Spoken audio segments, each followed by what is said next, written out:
Hello, everyone. My name is Afua Osei. I'm a co-founder of She Leads Africa, and thank you so much for joining us for our webinar. We're so excited to have Bola Onada Sokunbi with us, founder of Clever Girl Finance. Hi, Bola. How are you? Hi, how are you? Very well. Thanks so much for joining us. And so, Bola, can you just start with telling us a little bit about yourself? Kind of how did you end up concerned about personal finance and budgeting as it, happens to focus on young women? Well, thanks for having me, Ifwa. I'll tell you a bit about myself. It's a pretty long answer, but I'll try to summarize it as best as possible. So I know you shared my bio with everyone, but let me think of where to start. So I launched Clever Girl Finance last year, and it's basically a financial empowerment platform for women between the ages of like 20 and 45 who are sort of in the building wealth stage, getting married, having kids, big careers, businesses, to empower them around their finances, to help them understand that they can be successful with money, they can do well with their money. Money doesn't have to be scary, doesn't have to be dark. And I created it because at a certain point, right after I had my kids, I was trying to figure out what I wanted to do next, career-wise or business-wise. And the one thing that kept coming back to me was personal finances and business finances, because I'm super passionate about those two things. I talk about money to my friends all the time. I talk about it to people I meet.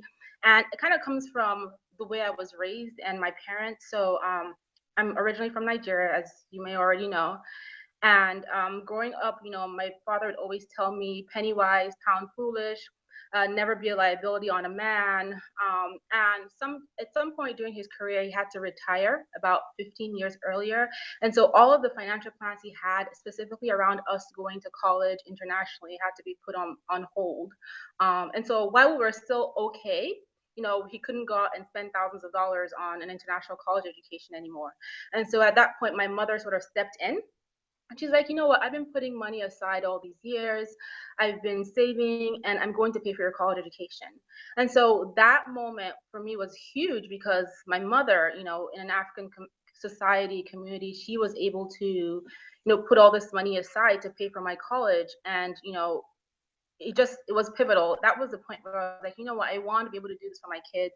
I want to be able to set this example for my children and be able to support them. And so that's very high level, the inspiration behind Clever Girl Finance.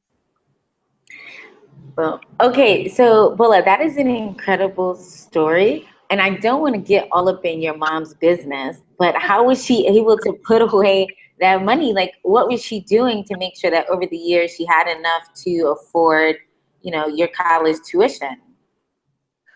So my mom she still is, and she was then, super savvy. She did everything. She was a hustler.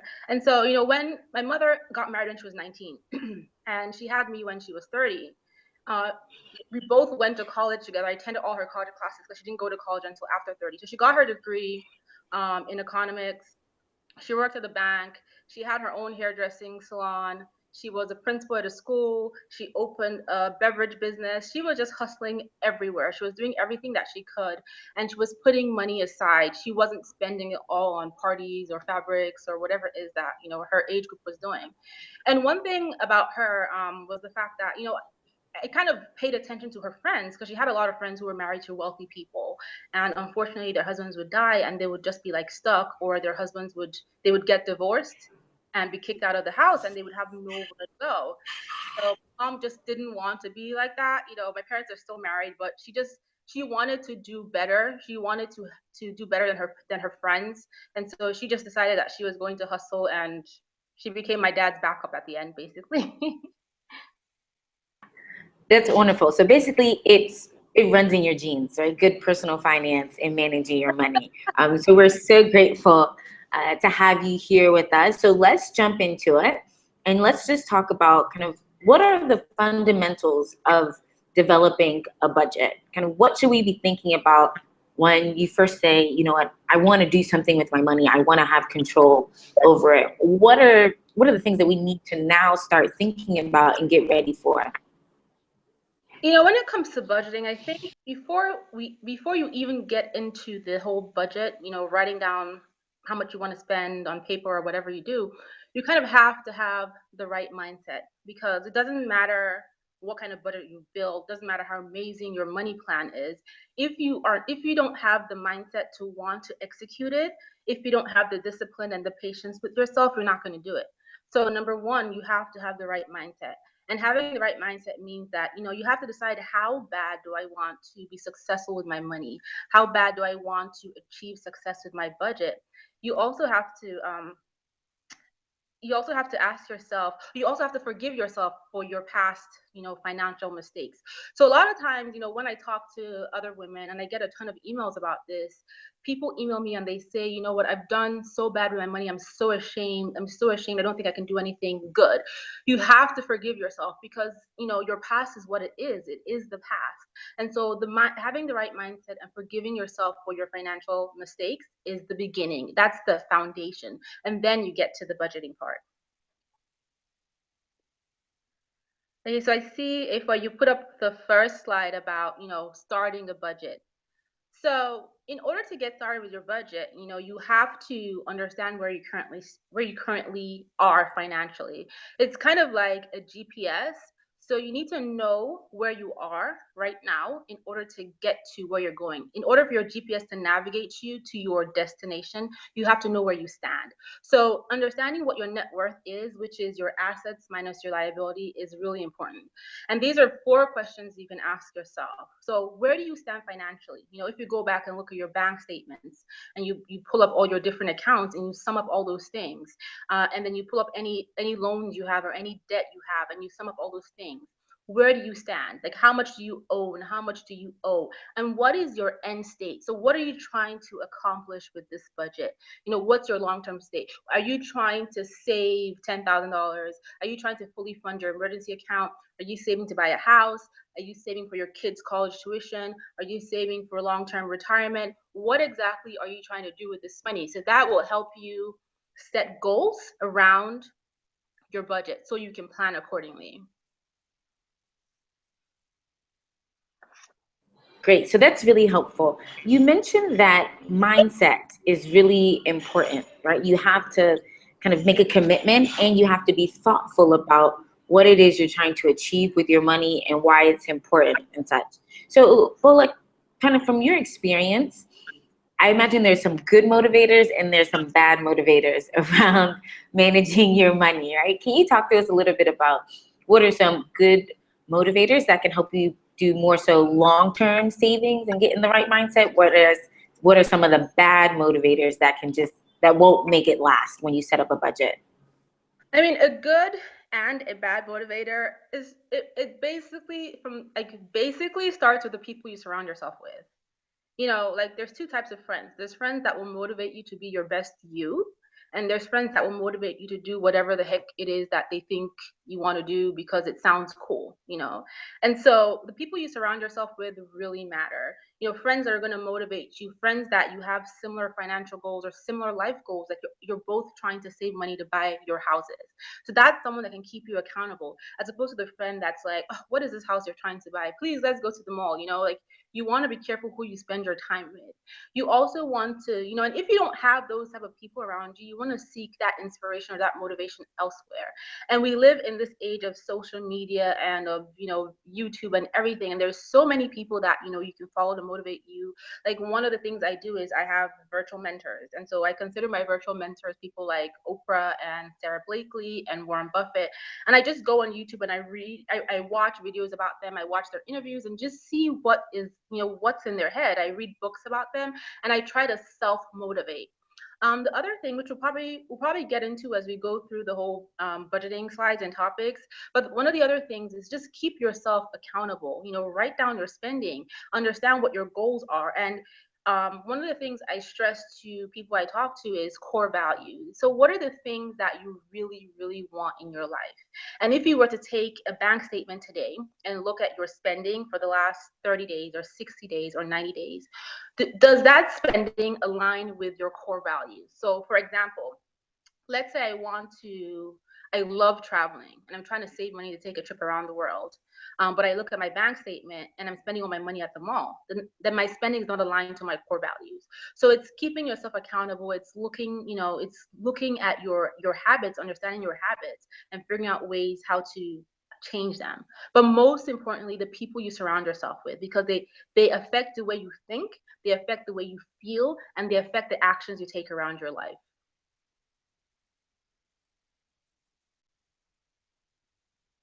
Great. So as you said, let's jump into the next section of the kind of the budgeting process. And you tell us to think about kind of how should we be thinking about a budget? What is a budget and what is not a budget? Okay. So a budget is basically, it's your money plan. In easy terms, that's what it is. It allows you to determine how much money you have available to spend, and it helps you understand the flow of your income and your expenses. So, budget is, it's this one word that so many people hate. People are uncomfortable with it. They think it's restriction. They think it's punishment. They think it's all of these negative things. But you need a budget in order to be successful with your money. And I always tell people, the wealthiest people in the world, the people you admire, the people you follow on Instagram because you think they're doing so well, they all have some sort of plan around their money. Beyonce has a money plan. She may hire, a bunch of financial gurus to plan her money, but she has a money plan. And the only way you can be successful with your money is if you have a plan, and that's where budget comes in. And so I always say, if you don't like the word budget, then call it something else. Call it because I'm so fabulous plan. Call it this is my spending plan to greatness plan. Call it something that makes you happy. And if you can't, you have to challenge yourself to do well with a budget. Otherwise, you can't do well with your money. And so one of my really, really popular examples that I always use, and I'm going to share it here, is it's the $40 million example. So let's say I have $40 million. I'm rich. I am loaded. I have all this money. I can do whatever I want. But then $40 million, can I really do whatever I want? So I decide that I'm going to go buy a private jet.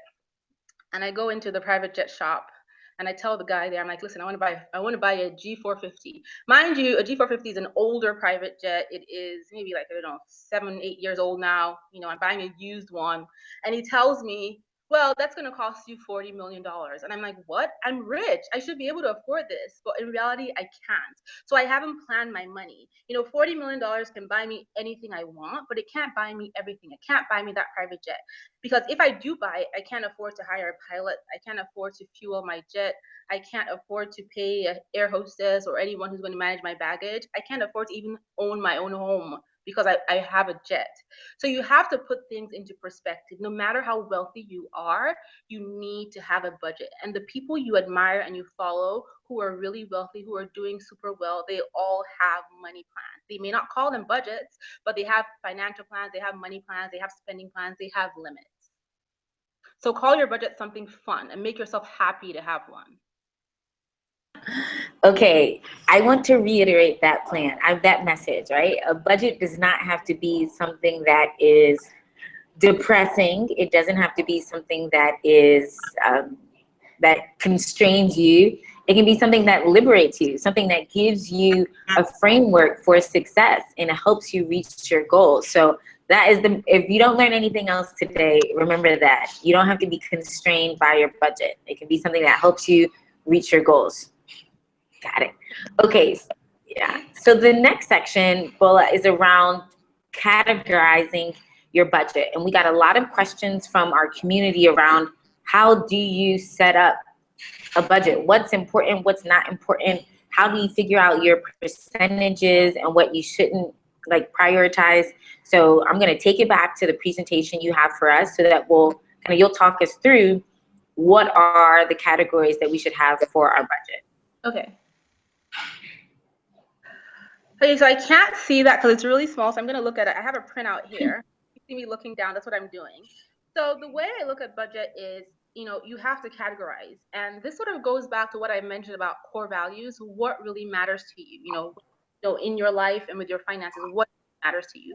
So I have it broken out into 4 categories. Number 1 is your long-term and your emergency savings. So your long-term savings is basically saving for your retirement, saving for your kids' college education, and emergency savings, which should be 3 to 6 months of your income. So if you are married and your spouse is working, then a 3-month emergency fund is okay. If you're single, then a 6-month emergency fund to start with is okay. Ideally, you want to have 12 months. So that's the first category. And I break that out into about 20% of your income. The second category is your essentials and your needs. And so by this, I mean things like your rent, your mortgage, your electricity, insurance, groceries. These are the things that you need to live your life. So let's say you lost your job today, right? The 3 to 6 months emergency fund you would need it to cover those essentials and needs for at least 3 to 6 months. The next category is, so I'm sorry. So for essentials and needs, I put 50% on there. And keep in mind that these percentages are ranges. So like I said, what matters to you the most is how you will adjust them for your own personal budget. The next category is your other savings and investment, or if you have any debt. So, other savings would be savings to travel, savings for shopping, or paying off your student loans, or paying off any other, consumer debt that you may have. You owe a bank money for something, credit card debt. And then finally, it would be 15% for everything else. And this is where this is the category I call the fun section. So this is like eating out, fun, that 15% of that 15% of your income, if it can take you on a trip, it would fall under this category. And so those are the 4 key categories here. One thing I wanted to point out is that if you are a business owner, you do need to have a business budget as well. And these same categories would apply. So from a business perspective, you would have your business savings and emergency savings for your business in case something happens, you lose your lease, you have, your car breaks down, whatever it is. And then you also have business essentials like your business rent, your salaries that you pay, your monthly fees, your website fees, etc. So again, these 4 categories are ranges. So, if you don't have any debt, at a minimum, you should be saving 20% towards your long-term and your emergency savings. And then your essentials, if you do have debt, you might say, 50% is way too much for essentials. I can cut down here and put more of that money towards my debt. Or I really want to save to buy my house. So I'm going to cut down on that 50% essential bucket and make it like 35% and funnel that extra money towards my house savings. So this is just a general guideline for you, but this, at a minimum, this is what you should be doing. Great. Now, Bola, we got a question from one of our viewers that said, should you, thinking about the different budget categories, should you save, invest, or clear all of your debt first? What would you advise this person to do? So there are different philosophies out there regarding savings and debt and what to do first. So I'll tell you what I think, what I would do, and what I think, your community should do. So number one, if you have debt, right? Nobody, like the rest of the world, doesn't really care that you have debt. Life goes on. Your car does not care that you have credit card debt or student loan. It's going to break down when it wants to break down, for example. And so I believe that you can pay debt and you can save. And this is the way you can do it, is by building up a little emergency fund of like say $1,000 or $1,500 that can help you out with like really simple emergencies, like your car breaks down, your tire bursts, or your water heater at home breaks, or you have to take an emergency flight somewhere. $1,500 or $1,500 can cover that emergency, can cover the most basic emergencies. And then outside of that $1,500, you continue to pay as much as you can towards your debt. I also recommend that if you are employed and your employer has some sort of pension plan, or in the States, it's the 401k. And I know, different countries all around the world, they have different retirement plans set up where employees may be able to contribute to. If you have that, contribute at least 5 to 10% there, so that that you're putting money aside for the long term. And there's also pre-tax benefits, to that. And so if you can do that, contribute to your retirement and set up a $1,500 emergency fund and then put everything else towards your debt, I think that's a good plan. That way, when your emergency comes up, as opposed to going to have to borrow money from someone, or as opposed to going to have to use your credit card again, you can just dip into that emergency fund and use it to help you with that issue, that situation, and then go back to paying your debt. That's great. So, well, you just mentioned there are some things that always happen that you can't plan for, you can't manage for, and many people ask about insurance. So we got a couple of questions from our community around life insurance, thinking about business insurance, and you shared some thoughts in your presentation with us around what insurance is and how it can help you. So can you walk us through what are the different types of insurances that exist out there and how we should evaluate for us? Absolutely. So, your personal insurance and your business insurance are two separate things. So I'll touch on personal first. And before I talk about them, I'll just, the reason why I talk about insurance and I stress insurance with people who reach out to me, even my clients, and, when I blog, is because insurance is your budget backup. This is the backup to your budget. In the event that something happens, your insurance, if something happens, your insurance can basically save you. So for instance, in the United States, to have a baby naturally will cost you between $5,000 and $10,000, depending on where you are. If for whatever reason you need to have a C-section, then your bill can go from $30,000 to $40,000. If you don't have health insurance, that amount, that $40,000 amount, can completely wipe out someone's financial plan. Like it can wipe out your savings, it can wipe out your long-term plans. And so insurance is really, really important. I recommend from a personal level that you have health insurance. Auto insurance, here it's illegal not to have it.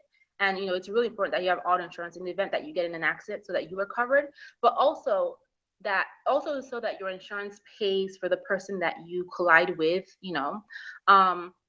The other insurance I recommend is life insurance. I know someone had asked a question about life insurance, and so I recommend that if you have assets that are worth protecting, or if you have loved ones around you, I do recommend life insurance. And the topic of life insurance is a little bit morbid because you're talking about death. It gets paid if you die, but it is important, especially if you have small children, if you have a spouse, if you have parents, and if you're going to be leaving. Let's say something happens to you, God forbid, but let's say something happens and your family has to cover your expenses. There's a funeral cost, there's your mortgage, it's all those things. So if you have small children, a spouse or other family, or a home, any sort of things that will need financial support if you're not around, then I recommend life insurance.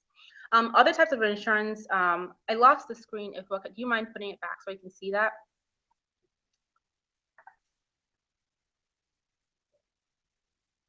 I think you're muted.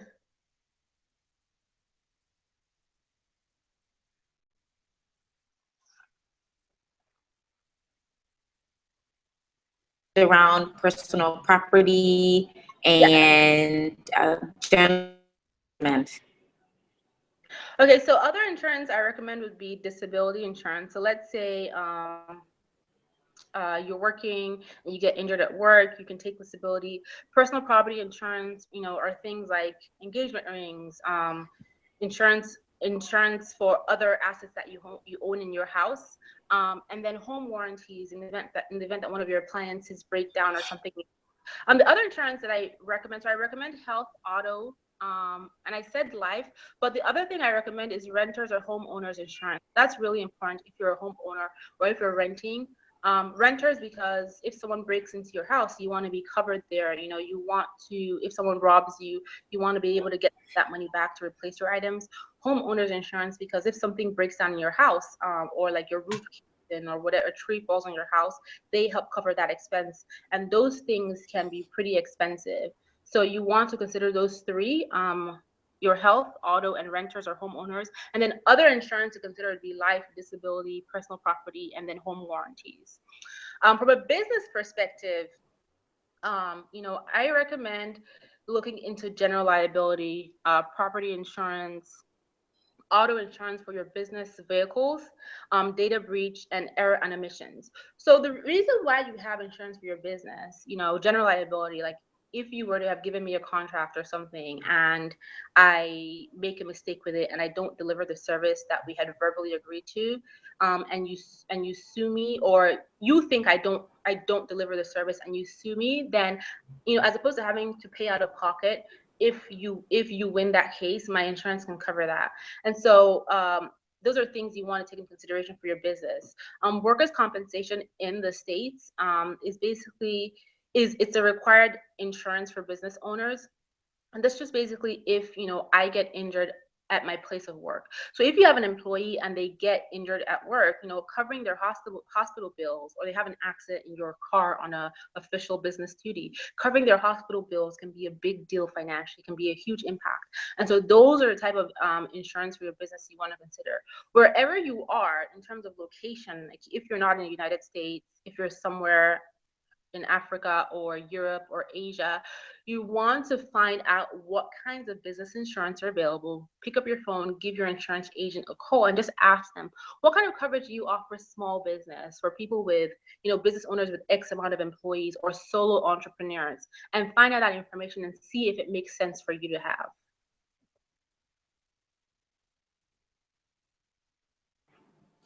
Great. Thank you, Bola. This is great. So many people say, well, I don't have enough money for insurance, right? I don't have enough money to cover all these things. I'm a small business. Kind of for the business insurance ones, are there any that you would prioritize, or you'd say are most important to start with? I would start with the general liability. That's the biggest one. A lot of business owners, if you have a retail business and you have a lot of stock of product in your shop, that's your asset. If your shop gets burned or it burns down, then you lose your entire business. So if you're a service business, I would focus on general liability. If you're a product-based business, I would definitely consider the property insurance. And so those two things to start off with. And a lot of times insurance companies will package deals for you. So they'll give you discounts when you pick more than one insurance product. And also keep in mind that these are, when they give you the premiums, you can break them into monthly payments. You don't have to break them all, you don't have to pay it all at once. So you can try to have that conversation with your insurance person and say, hey, listen, I can't afford to give you $1,000 for 12 months. Can I pay you every month for this insurance service? Got it. That's great. Thanks so much, Bola. So I'd love to jump into some of the questions that we've gotten from our community. We've gotten some really interesting questions from people from all across the globe. So we'll go through those. If you have questions now and you're watching us, please do send them to the chat and we'll try our best to get to them. So one question we've gotten is, when you're first starting out your career and you have very little money, right, and you don't have any financial stability, how can you start saving, right? Say you're only making 100,000 naira, or you're a fresh undergrad and you don't have much money. Kind of, what is the best way to get started, just so that you're building up some type of savings account or investment portfolio? So you need to start with what you have where you are. So if you're making very little money, let's say you make, I'm going to put this in, I know you gave me a Naira example, but I'm bad with Naira right now. So I'm going to use a dollar example. Don't worry, we're all suffering with the Naira right now. Don't worry. Let's say you have $100, right? And that's how much you have for the month. It's not a lot, but you can still break it out, and again, it goes back to your budgeting categories. Saving $1 is not nothing. People are like, well, it's only $1. It's not going to make any impact to my savings. But if you only save $1 and you use the rest of the $99 to do something according to your budget, then you're making progress. If you're making very little money, then the first thing that should come to your mind should be to find a job and increase your income. And, if you have no money, I would pick finding a job as opposed to starting a business right away, because a job gives you a sense of stability. And so when you start to put money away, based on your budget, then you can start to fund your business. So little or no income,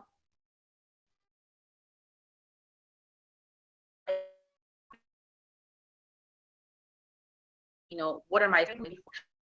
And if what you're getting is not cutting it, it's time to find a job and increase your income. So focus on increasing your income. If you can't find a full-time job, you might want to work part-time. You want to reach out to your friends and family and see if they know of any job openings, but find something to help you increase your income. Great. Now, Bola, we've gotten a couple people who said to us that they just spend too much money. So the issue isn't making the money. It's they have a budget, but they can't stick to it. Every single time they try, they're overspending. I don't know what overspending means, but apparently it means they set a budget and they just start all the money. So kind of from your personal experience, kind of are there any tools or techniques you use to make sure that you stick to your budget? And do you have any favorite apps or maybe Excel sheets or, of course, your own website that helps you stay on track with your money goals? So when someone tells me that they're overspending, I'm just going to assume that you're spending more than you earn, and we need to stop it. Like, no, that's not going to help you build wealth. So number one, no judgment. I'm not going to judge you for the mistakes you made with your money. It's okay, but you have to decide that you want to change. You can't say you're overspending and then every month you continue to overspend. You have to have the right mindset, meaning that you're going to change your spending habits. And then you have to start where you are. So again, go to your bank statements and print out everything that you spent in the last 3 months. And just see, like, get a highlighter, sit down. Some people don't like to do this exercise because they're like, oh my God, I've been so bad. It's so painful. So get a glass of wine, get tea, get a box of chocolate, whatever it is that's going to make you feel happy about the exercise. Sit down with it, pull out your paper, pull out your highlighter, and go over all your expenditure for the last 90 days and just see where your money is going. And that's the number one eye opener. If you don't know what you do with your bank statement, so let's say you don't even have a bank account, which you should have, but let's say you don't have one. I recommend you get a notebook, you put it in your handbag, in your pocket, everywhere you go. And every time you bring out your credit card or your debit card or your cash to buy something, you write it down. And you do this for 1 month. And at the end of every week, sum out or sum down how much you spent and just see where you're spending it. Overspending, it's because usually it happens because you don't really track your money, or it's because, oh my God, I love this item, I need to have it now. So number one is have the right mindset. Number two is track your spending, see what you're spending. Number three is, if you're one of those people that you just don't know how to control yourself when it comes to spending, or you love shopping, or you like shopping online and it's just easy to click, before you buy something, find someone to keep you accountable. So maybe there's a friend of yours that you can call, not one of your friends that's going to support you, but one of your friends that's going to be like, hell no, get out of that store right now. You call that person, or you just wait 24 hours and think about it. And then finally, I would say, again, this boils back to how much do you want to attain that success. So one of the things that you can do, that I do, I put my goals everywhere in my house. It drives my husband crazy. I put Post-it notes in my closet. I just have on my phone, my screensaver is like what my big goal is, and I have those things visible, because the more I see them, when I feel like slacking off, I remember that I gave myself this goal, and I remember how bad I want to achieve it, and it kind of dissuades me from doing that thing I know I shouldn't be doing. So to start, you have to decide that you're ready to stop overspending. That's what it boils down to. I know that's tough love, but it's the truth. Okay, Bola, but do you have any, so you said a notebook, you said Yes. putting your goals kind of visible around the house, maybe to annoy your family members. Any apps that you use, or any kind of Excel templates or anything to help you, like say you're just getting started and you're just trying to get used to being more mindful about your money, any techniques you use just to make sure you are paying attention to it every single day? That notebook is essential. There's just something about putting pen to paper, writing it down in the book. And you don't have to do this for the rest of your life. Just do it for 1 month. That exercise of you physically seeing it in your handwriting, it's psychologically, it's a big deal. The other thing is Excel. You don't need to have any fancy Excel spreadsheet. You just use your rows. Put one for the date, one for the description, one for the amount. And then you can put a column so that when you tally it up, you can write how you feel about this expense, or what you can do next time to avoid this expense. There's tons of apps in the App Store. I know in the States, a really big one is Mint. There's also LearnVest. And I think there's but if you just go in the App Store, either the iPhone, the Apple App Store, or the Android App Store, you just search budgeting tools. There's a bunch of free apps you can download, or even paid ones, and you can read the reviews. And then you can enable the app to send you reminders every day to put in your amounts. But again, I would start with that notebook, especially like you said, if you're just getting started. and like keep the notebook visible, like put it right next to your wallet. It could be a small one. Put it in your wallet. So every time you reach for that credit card, you see your notebook first. See, everyone, Bola does not play games. She's like, she wants you to internalize the money that you're spending today that will not be there for your children's school fees because you bought that bag. You see, that is all because of Bola, because you need to have that notebook there. Now, we got a lot of questions around investments, and I think people want to, take your advice and plan for the future and save, but of course, have their money work for them also. So utilizing investment products that can help them maximize the amount of money they're saving, or put some money away for future growth. So do you have any insights or tips on how to get started with investing, and what are some of the things that young women should be looking out for when determining whether or not an investment product or what type of investments are best for them? Okay. So usually when people are getting started with investing, from my experience, I find that they haven't fully taken advantage of the other things they can be doing before they invest. So before you invest, you want to make sure that, you have a retirement account set up, even though that in itself is an investment, but it's, we can talk about that separately. You want to make sure that you have a fully funded emergency account. You want to make sure that you have paid off your consumer debt. So your credit card debt should be gone, because let's say you invest in the stock market, the US stock market, where the yearly averages over the long term, like a 10-year period, is about 7%, but your credit card debt 20%, then even though you're making money on this investment, in your big picture, in the grand scheme of things, you really haven't made any money, because you're paying all this money in interest that takes away from what you've earned. So, make sure that you have your emergency fund in place, make sure you've paid off your credit card debt, and then when it comes to investing, do your research. There's a ton of investment avenues out there. You can invest in the stock market, in mutual funds, and index funds, and ETFs. You can invest in real estate long term. You can invest in business.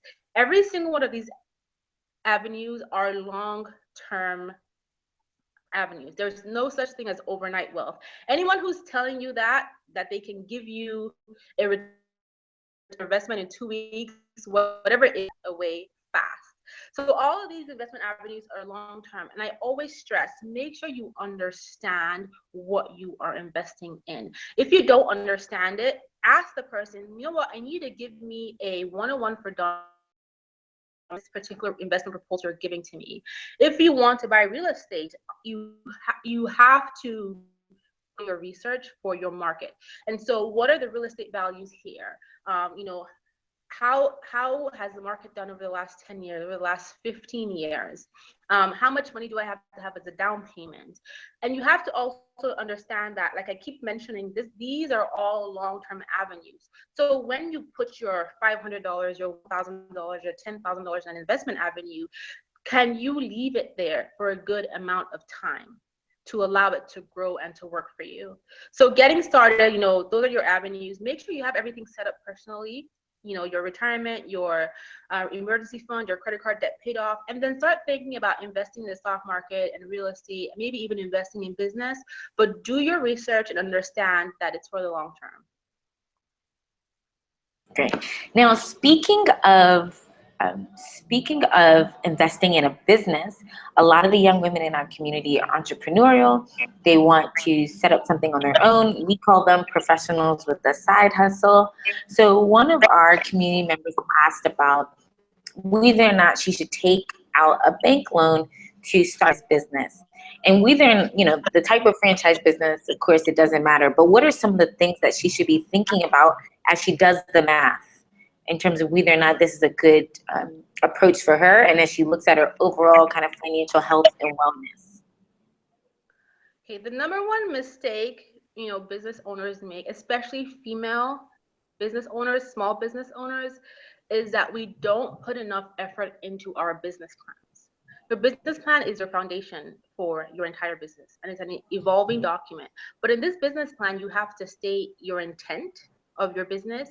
You have to state who your audience is. So if you were to take this bank loan and borrow all this money and open this business, who is coming to buy from you? Why would they buy from you? What are your competitors doing? Why wouldn't they go to your competitors? How How do you intend to continuously fund the business? How do you intend to earn an income? What are you going to do for that first 1 year or 2 years where you're not earning any profits? So your business plan is essential to your business. Before you go out and spend any of your hard money, you have to know all your variables in your business. Your business plan will include your financial projections. One thing I usually tell people when they ask me from a business perspective, well, they say, well, business plans are usually for people who are looking for investors, or people putting money, or something that they have to, or the plan they, or sorry, the business plan is something that you have to give your bank, or you have to give an investor. But I'm self-funding my business. I always say, write your plan like you're giving it to a top-notch investor. Write your business plan like you're going to present it on Shark Tank. Because once you start putting all of these things down on paper, it gives you lots of insights as to what you should be doing. So before you go out to a bank and you borrow any money, make sure it makes sense. When it comes to setting up business, especially if it's small business, and if you have the opportunity to be working, I always say put aside as much money as you can from a personal perspective with your own savings before you reach out to a bank. So if that's possible, that's what I'd recommend for her to do.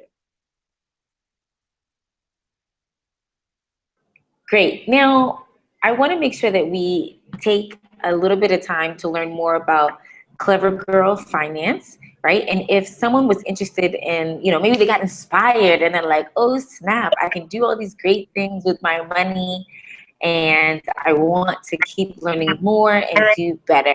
Kind of, Bola, how can you help us with Clever Girl Finance to do that? Okay, so Clever Girl Finance has a bunch of things going on. There's the Instagram page and the Facebook page where I put tips and motivation, for people who want to do better with their money. There's the blog where I go more in depth with, articles on how you should be spending, how you should be saving, where you should be investing, like even things that, fall outside of typical financial topics. Things like handbags and how can I save to buy my Chanel handbag, like things like that. So I talk about that stuff there. I also offer coaching services. So I do one-on-one coaching services for people who want to do better with their personal finances or with their business finances. And then I have a bunch of products that I also offer. So one of my biggest ones is my life planner. This is just a weekly planner that helps lay down your life goals and your financial goals every month and every week to help you do better with your money.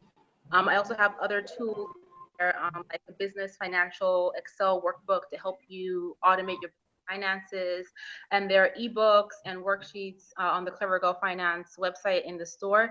So it's Clever Girl Finance basically offers a full package of financial tools and products and services and motivation to help you do better with your money. Great. Well, thank you so much, Bola, for taking the time to chat with us and sharing your advice. My last question for today is, after you've kind of gotten your spending under control and you have a budget that you're working on, how do you reward yourself? So you personally, Bola, after you do all this great work, how do you, what's a job well done and what's your reward? Oh my God, is that a trick question? No, it's a real question. So I don't shop a lot. I used to be a big shopper, but not so much. So I reward myself with little things like going to Starbucks and buying something I know I shouldn't be drinking because it has 1 million calories. If I was going to buy myself a big reward, it would be maybe a handbag because I'm a handbag girl, or maybe jewelry because I'm a jewelry girl. But again, I dare not go into the mall to buy a handbag or any jewelry if the rest of my financial goals are not in place. So.